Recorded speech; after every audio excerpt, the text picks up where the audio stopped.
የሰራሁት። እሺ እባክሽ እሳት ሆነሻል። መላምሻግ የሚደረግበትን ቦታ በደንብ አውቅሻል። ለማንኛውም ዛሬ ብር የኔ ይሆናል። እባክሽን የኔ እህት እንደዚህ አታድርጊ። ዜድ ብሩን ካልሰጠሁት ይደበድበኛል። ደብድብሻ። መደብደብ ብልክሽ ነው እንዴ? እኔ አለዋለም እንዴ ዘላለም ዓለምን ስደበደብ የኖርኩት። ለማንኛውም ዛሬ ማታ ገቢ ስላላገኘው ይህን ብር ገቢ ያደርጋለሁ። አንቺን ብትሆኚ ሳትሰሪ መደብደቡ ስሜት በደንብ ወቂ። እባክሽን የኔ እህት እንደዚህ አታድርጊ።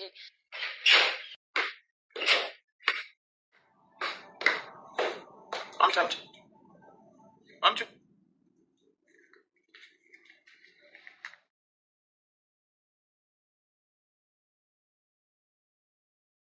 ሰላም ጤና ይስጥልኝ የዩቲዩብ ቤተሰቦች፣ ዛሬ የምናየው ስለ አንድ ተራ ድራማ አይደለም። የምናየው ስሙ እንደሚመለከተው በልብ ላይ ጠባሳ ጥሎ የሚያልፈው ጠባሳ ድራማን ነው።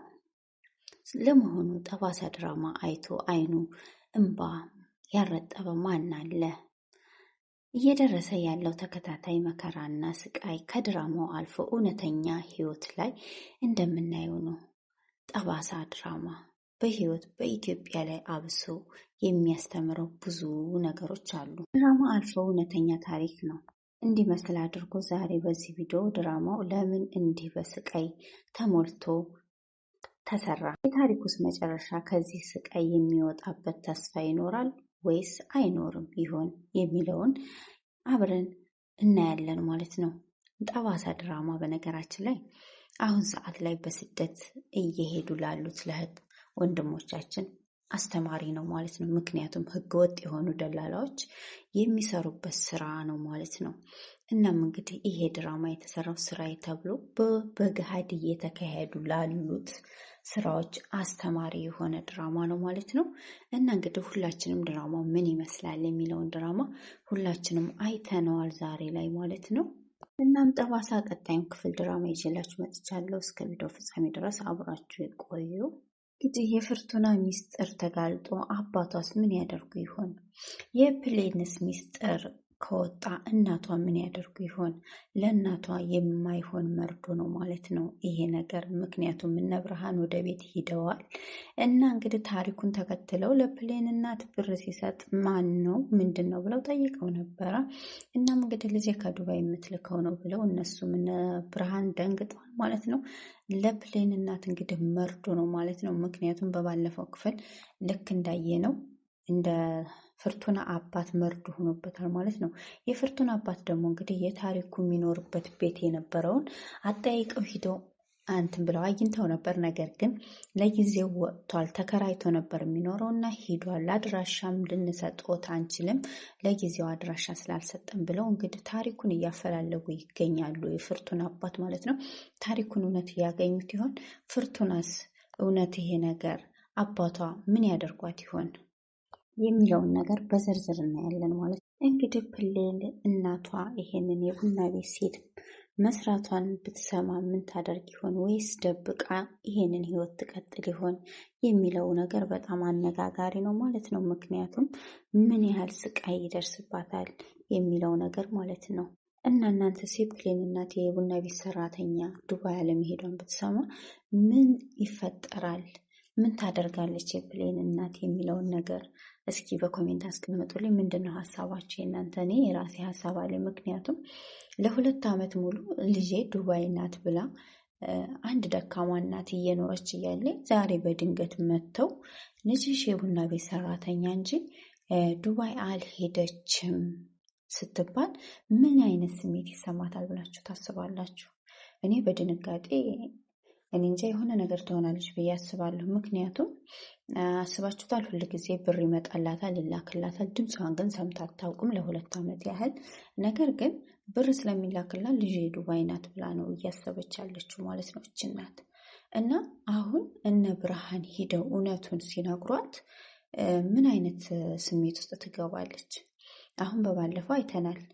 የፍርቱና ወንድም ቤቢ ለአባባ ሄዶ ምንድን ነው ያላቸው? ለአባቱ ልጅህ ቡና ቤት ሰራተኛ ነች ዱባይ አልሄደችም በሚላቸው ሰዓት በጣም ደንግጠው ነበር። ነገር ግን ያን ድንጋጤ እኮ አቁሞ ዝም አላሉ።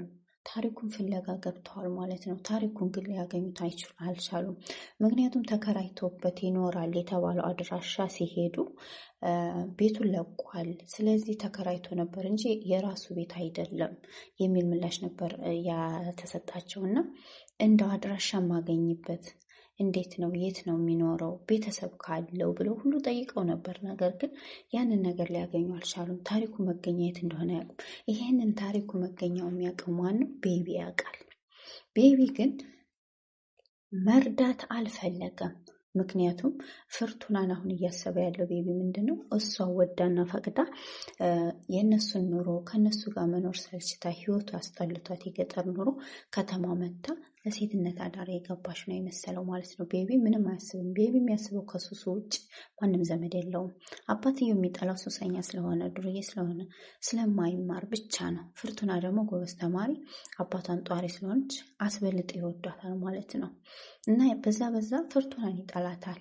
እሱ ደስታው ነው። በቃ ህይወቷ ቢበስቃቀል በጣም ደስ ይለዋል።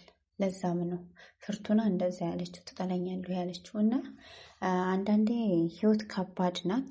ሰው እያለ ሰው ማጣታችሁ ከጎናችሁ የሚረዳው ሰው ስታጡ ልክ እንደ ፍርቱና እሷ ወንድሜ ነው ይረዳኛል ብላ ነበረ ሁሉን ነገር ልትነግረው ብትል እሱ ግን ሊያምናት አልቻለም። አይኔን እንጂ ማምነው አንቺን አይደለም ነው ያላት። በዚህን አጋጣሚ ነው እሷም ትታው ሄደችው ማለት ነው። እንግዲህ ወደነ ፍርቱና ቤት ስንሄድ ፍርቱና ቤት ማለት የአባቷ ቤት አይደለም የዘኩ ቤት ማለት ነው። እና እንግዲህ ፍርቱና ተኝታ ነበረ። በአጋጣሚ ሆነ ኤደን መታ አይኗን ስታያ ፍርቱና ከእንቅልፏ ባና ይቅርታ የኔ እህት ስታይ ነበር ስትላት፣ እኔ እህትሽ ሳልሆን ስማሌ ፍርቱና ለምንድን ነው በስሜ ማጠሪኝ አለቻት ማለት ነው። እሺ ይቅርታ ብላታለች ፍርቱና ማለት ነው። ኤደን እባላለሁኝ ስለዚህ የምትፈልጊውን ነገር መጠየቅ ትችላለች ስትላት፣ እሺ ይቅርታ አለች በዳግመኛ ማለት ነው በትትና እና ስታይ ነበረ። ለምንድን ነው ስትላት፣ ባይሽ ምን አስፈራሽ ብላታለች ማለት ነው። ፈርቼ ሳይሆን ያው ተደናግጬ ነው ብላታለች ማለት ነው። ግንባሬ ላይ ቀንድ አለ ወይ? ስለዚህ ትናንትና ከዜድ ጋር ምን ስታደርጊ ነበር? ኤዳና ማለት ያው የዜድ ያው ሰራተኛው ናት። ነገር ግን አንዳንዴ ከሴቶች ላይ አድርጎ እሷን ያያታል ማለት ነው። እናም እንደዛ አዳዲስ ሰዎች በሚመጡ ሰዓት ዜዶ ደግሞ የተለመደውን ስራ ለማሰራት ሲል እንትን ይላል። እሷ ደግሞ ሌላ ነገር ነው ከፍርቱና ጋር የጠረጠረችው ነበረ። ፍርቱና ደግሞ እንደምታስበው አይደለም፣ ይቅርታ የኔ እህት፣ ስለዚህ እኔ ምንም ነገር የለኝም ከዜዶ ጋር ብላታለች ማለት ነው። ኤደን በተቆጣ ስሜት እንደዛማ አይደለም እሱን ለመሳብ እየሞከርሽ ነው ምናምን ስትላት፣ እሷማ አይደለም ብላለች ማለት ነው። ፍርቱና ራሷ የገባችበት ህይወቷ ብስቁልቁሏ ወጥቶ እንኳን ወንድን ለማማለድ ማለት ነው። እና እነሱ ደግሞ ያሰቡት ያው ወንድሟ ቤቢ የገበያ ሰው መስሏቸው ያው እንግዲህ ለዜዶ ሄዳለች ከሰው ጋር እና ስትሰራ አድራለች የሚል ነገር ነው የነገሩት። እና እሷ ደግሞ ከቤቢ ጋር ነበር ማለት ነው የሄደችው። ስለዚህ ትናንትና ከሄድሽው ሰው ጋር እንዴት ነው ስራ ሰራሽ የሳልሰራሽም ስትላት፣ አይሰርቻለሁኝ ብላ ምክንያቱም ታሪኩ ብር ሰጥቷታል። ካልሰራሽ ይደበድብሻል፣ ስለዚህ እንትን ማለት አለብሽ፣ ለዘኩ ሲጠይቅሽ መስጠት አለብሽ ብሎ ብር ሰጥቷት የሰራሽውን ብር አምጪ ብላ እሷ ተቀብላታለች ማለት ነው። እኔ ሳይት ላይ ትናንት ስላልሰራሁኝ ዜዶ እንዲደበድበኝ ስለማልፈልግ አምጪ አንቺን ብር ብላ ተቀብላታለች ኤዱ ማለት ነው። ፍርቱናው እባክሽን እህቴ እንደዛ አታድርጊ ይደበድበኛል ዜዶ፣ ስለዚህ እባክሽን እያልሽ እየተመጸነቻት እያለ ዜዶ በር ላይ ሆኖ ሲሰማ ነበር ሁሉንም ነገር። እናም እሱ እንግዲህ ያው ብሩን ከተቀበለቻት በኋላ ሁለተኛ እንደዛ አይነት ስህተት እንዳሰሪ ያልሰራሽበትን ሰርቻለሁ ብለሽ ከሰዎች ብር እንዳትቀበይ ብሎ ማስጠንቀቂያ ሰጥቶ እንግዲህ ያው በጥፊ መቷታል ኤዱን ማለት ነው። ኤዱም እንግዲህ ሁለተኛ እንደዛ አይነት ነገር አይለመደኝም ብላ ተናግራለች ማለት ነው። እናም እንግዲህ ሁሉም ተሰብስበው ዛሬ የተሰራው ስራ በጣም ጥሩ ነገር ነው። ስራውን ፍርቱናም እየለመደችው እየሄደች ስለሆነ በጣም ሀሪፍ ነው ብሏል ማለት ነው።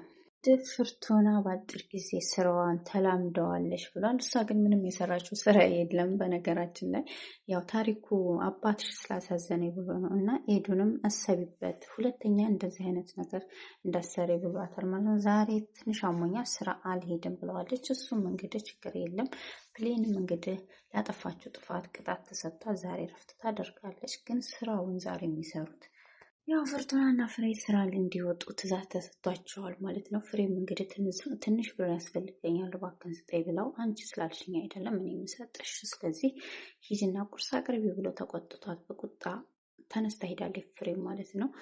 እንግዲህ ፍርቱና ዛሬም ልትወጣ ነው። በጭንቅ ውስጥ ነው ያለችው። አሁን ስወጣስ ምን ያጋጥመኛል ብላ ውስጧ ፍርሃት በተሞላ ነው ማለት ነው ወደ ስራ የምትሄደው።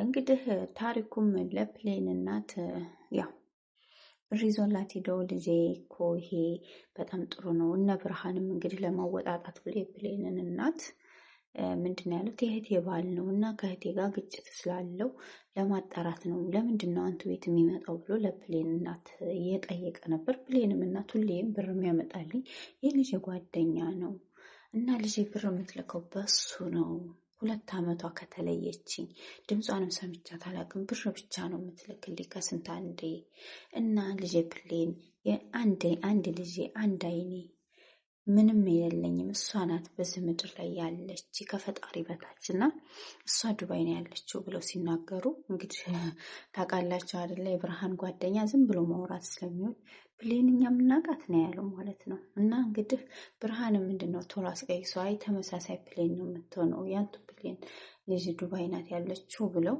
አስቀየሱት ማለት ነው። እና መጨረሻ ላይ መብረቁ ምን ይሆን? እውነት እነ ብርሃን እውነታውን ይናገሩና ያንቱ ፕሌን ልጅ ፎቶ አሳዩን ብለው እንግዲህ ያንን ፎቶ ካዩ በኋላ እውነታውን ብርሃን ግን እውነታውን ለማወቅ እየታገለ ነው። እዛ ግቢ ውስጥ ሰው የማይደርሰው ለምንድን ነው? እነ ፕሌን ያሉበት ግቢ ውስጥና ምንድን ነው የተደበቀው ሚስጥር ብለው ለማጣራት እየታገለ ነው ማለት ነው። ብልጥ ነው ብርሃን በነገራችን ላይ ጓደኛውን ዝም ብሎ ቦጅ ቧጃ ነገር ማለት ነው። እና ያንን እያጣራ ነው እንግዲህ ምን ይሆን የሚለውን ነገር አብረን ቀጣይ ላይ እናየዋለን። የፕሌን እናት እውነታውን ሲሰሙ ምን ያጋጥማቸው ይሆን? በጣም ከባድ ነው። የፍርቱናስ አባት ፍለጋቸውን ታሪኩን ይቀጥሉ ይሆን ወይስ ዝም ብለው ተስፋ ቆርጠው ይቀመጡ ይሆን? እና በነገራችን ላይ ደግሞ ማለት ነው ቤቢ በጣም ጨካኝና አረመኔ ነው። ምንም ሰው ቢጠላ እህቱን አይጠላም ማለት ነው። የእሱ ጭካኔ ግን ከልክ በላይ ነው። እሱ ገንዘብ እንጂ ዘመዱ ማንም ዘመድ የለው። አባቱንም አያከብረውም አይወደውም። ነገር ግን እህቱ እባክህን እርዳኝ እያለች እንደዛ እየተማጸነችው በጭካኔ መተው በጣም ከባድ ነው ማለት ነው። እንደሱ አይነቱ ወንድሞች አያስፈልጉም ማለት ነው። ወንድም ባይኖረን የሚያስብሉ ነገር አሉ ማለት ነው። እና እንደዚህ አይነቶች ጨካኞች ታታዎች አሉ ማለት ነው። እነሱ ደግሞ ለህግ መቅረብ አለባቸው። ስለዚህ በጣም ከባድ ነው ያለው ነገር። ጠባሳ ድራማ አሁን በገሃድ እየተካሄደ ያለው የኢትዮጵያ ሕዝብ በየመንገዱ ላይ እየሞተ ያለው እየተሰቃየ ታግቶ ገንዘብ እየተጠየቀ ወንድም ሆነ ሴቱ ህይወቱ የሚያልፍበት የስደት ታሪክ ነው ማለት ነው ጠባሳ ድራማ። እና ከጠባሳ ድራማ ላይ እናንተሳ ምን ተማራችሁ? ጠባሳ ድራማ ምን አይነት ታሪክ ይዞ ነው? ይሄ ታሪክ የተሳሳተ ታሪክ ነው ወይስ እውነተኛ ታሪክ የሚለውን ነገር ለእናንተ ትችላችኋለሁ ማለት ነው። እኔ ይሄ ታሪክ እንደኔ ማለት ነው እውነተኛ ታሪክ ነው። ምክንያቱም አሁን የምንሰማው ነገር ከሌ በባህር መጥቶ እንደሆነ ከሌ ደላላ እንደዚህ አድርጎት ብዙ ነገሮች እየተሰሩ ነው ያሉት ማለት ነው። ስለዚህ ይህንን ድራማ የሰሩት ትክክል ነው፣ ስቃይ የተሞላበት ነው ማለት ነው። እንግዲህ የዛሬው ድራማችን ይህንን ይመስል ነበረ። በጠባሳ ድራማ ላይ ያላችሁን ማንኛውንም አይነት ነቀፌታም ሆነ አድናቆት በኮሜንት መስጫ ላይ አስቀምጡልኝ ማለት ነው። እንዴት ነው ሀሳባችሁን? ምን አይነት ስሜት ተሰማችሁ የሚለውን ማለት ነው። ቪዲዮን ከወደዳችሁት ላይክ ማድረጋችሁን አትርሱ። ለሌሎችም ሸር እያደረጋችሁ እንግዲህ በቀጣይ ቪዲዮ ላይ እንገናኛለን ማለት ነው። ምን አይነት ድራማ ሌላ ከጠባሳ ድራማ የወደዳችሁትን ድራማ እንዳቀርብላችሁ ኮሜንት ላይ ያስቀምጡልኝ። ስለተከታተላችሁ ከልብ አመሰግናለሁ። በሌላ ቪዲዮ እስከምንገናኝ ቸር ሰንብቱልኝ። ይሁን ዩቲዩብን ሰብስክራይብ ማድረጋችሁን እንዳትረሱ። እወዳችኋለሁ። አከብራችኋለሁ። ኢትዮጵያ ለዘላለም ትኖር። በያላችሁበት ሰላማችሁ በዘት ተረፍረፍ ይበልልኝ እያልኩ በዚሁ እለያችኋለሁ ማለት ነው።